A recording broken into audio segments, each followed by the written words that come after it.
All right, so here we are at the right side of the bus, and we removed all this sheet metal, and from here to there was a big steel box with a lid on it that opened up, and then there's a little piece of sheet metal that goes over there.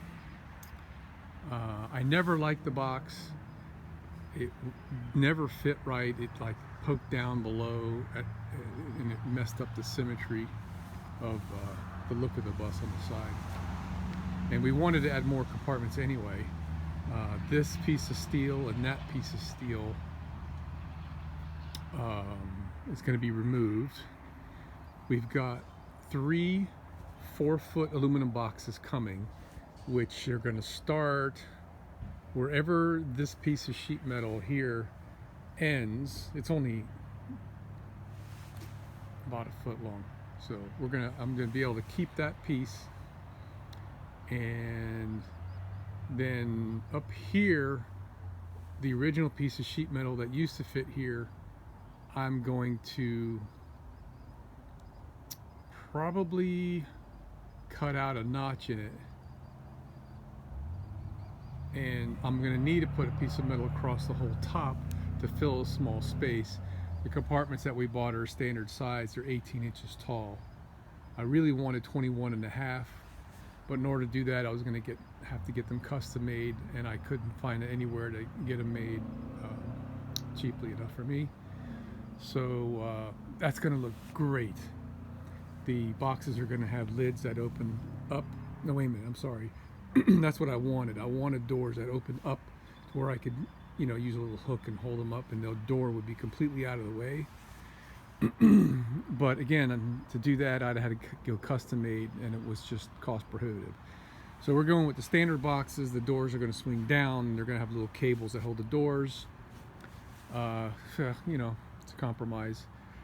Since the cabinets or boxes are only 18 inches tall, the door is like 15 and something tall, so when the door is open, it's not going to be sticking out that bad because it's just going to be like a nuisance getting in the way. And you know what, I'll probably explore what the possibility is of disconnecting the support cables that keep the doors from flopping all the way down.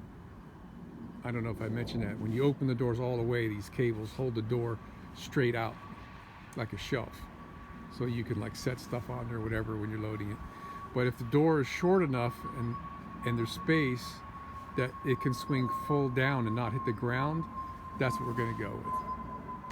So next, what we got to do here on this side is I've got a little bit of cleanup to do underneath where I'll show you maybe if I can.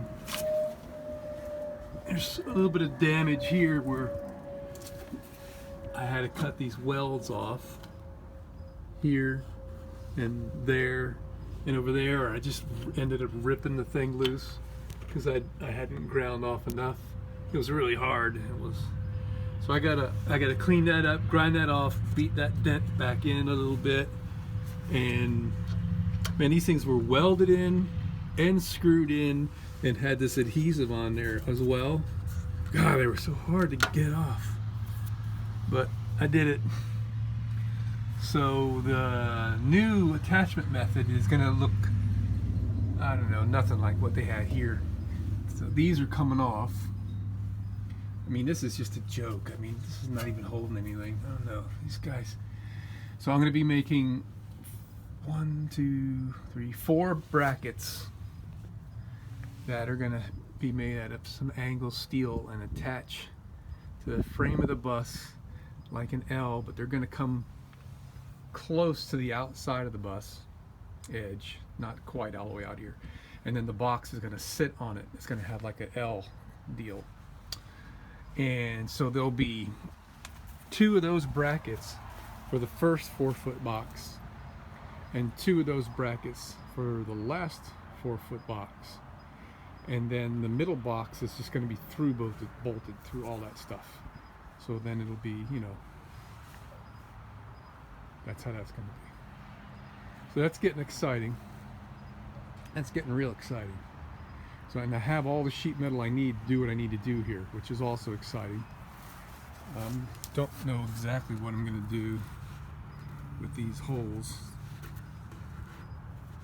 I might just clean this up and just put screws in or something. I don't know. I guess I could fiberglass over those like I did the on the other side of the bus.